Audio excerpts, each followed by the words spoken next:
معزز سامعین و ناظرین، السلام علیکم ورحمۃ اللہ وبرکاتہ۔ میں آپ کے ساتھ ذکی اللہ خان اشاعتی بیودوی آپ حضرات کے ساتھ بڑی اہم خبر نشر کی جاتی ہے۔ دہلی ہائی کورٹ کا بنگلے والی مسجد مرکز حضرت نظام الدین کھولنے کا حکم۔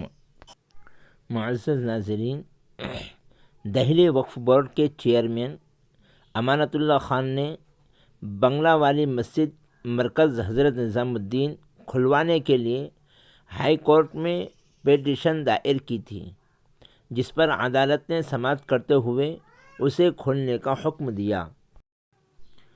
واضح رہے، گزشتہ سال کورونا کے بڑھتے معاملات کے تعلق سے تبلیغی جماعت کے افراد پر اسے پھیلانے کے الزام لگایا گیا تھا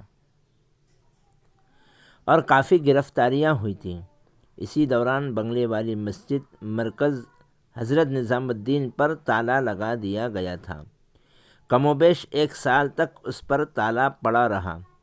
اب عدالتی فیصلہ آنے کے بعد کووڈ ضوابط کی پابندی کرتے ہوئے بنگلے والی مسجد میں 5 وقتہ نماز ادا کی جا سکیں گی۔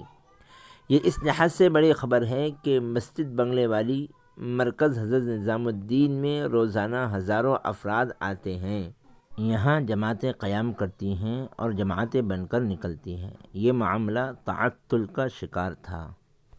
اللہ رب العزت مرکز حضرت نظام الدین کی، جمعیت علماء ہند کی، مسلم پرسنل لا بورڈ کی، مدارس کی، مکاتب کی، دین کے جتنے بھی شعبے ہیں، ان تمام کی حفاظت